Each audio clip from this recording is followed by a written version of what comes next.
எல்லாரும் நல்லா இருக்கீங்கன்னு நினைக்கிறேன். நாங்களும் ரொம்ப நல்லா இருக்கோம். ஓகேங்க, இன்னைக்கு நம்ம சேனல்ல என்ன ரெசிபி பார்க்க போறோம். நான் சொல்லியிருந்தேன்ல, அந்த கீ ரைஸ் தால்சா எல்லாத்துக்கும் நம்ம ஒரு ரைஸ் பவுடர் யூஸ் பண்ணுவோம் ஸ்பெஷலா அப்படின்னு சொல்லிட்டு.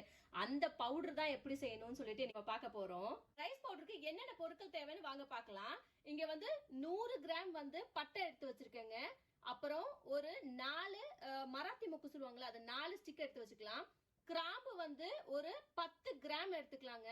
அப்புறம் ஏலக்காய் ஒரு 25 கிராம்.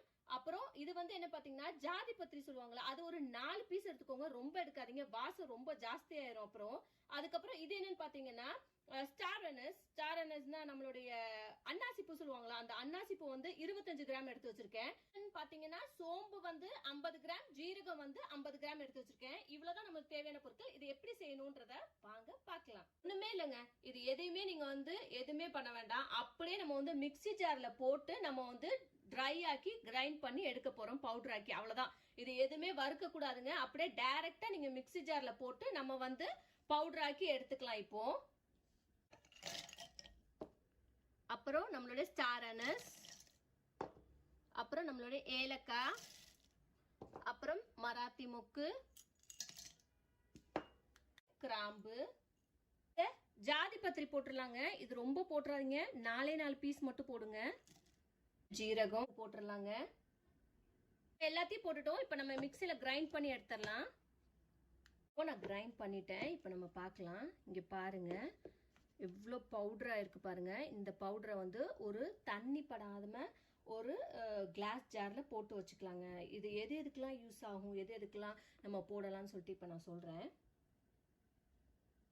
இந்த பொடியை வந்து ஒரு கிளாஸ் ஜார்ல தண்ணி படாம நம்ம வந்து ஸ்டோர் பண்ணி வச்சுக்கலாங்க. இது ரொம்ப மாசத்துக்கு ஸ்டோர் பண்ணலாம். இந்த பொடி செஞ்சுட்டோம். இந்த பொடி எதுக்கெல்லாம் யூஸ் பண்ணலாம்ன்றத பார்க்கலாம்.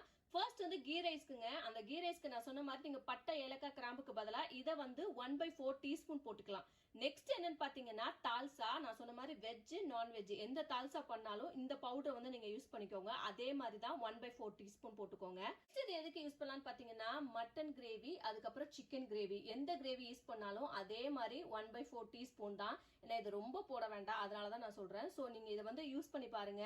மட்டன் சிக்கன் எந்த கிரேவிக்கு வேணாலும் நீங்க யூஸ் பண்ணலாம். நல்ல டேஸ்டா இருக்கும். ஸ்டோர் பண்ணி வச்சுக்கிட்டா எத்தனை மாசம் ஆனாலும் இது கெட்டே போகாதுங்க. 1 வருஷம் வரைக்கும் நல்லாவே இருக்கும். நல்ல ஏர்டைட் கண்டெய்னர்ல மட்டும் போட்டு வச்சுக்கோங்க.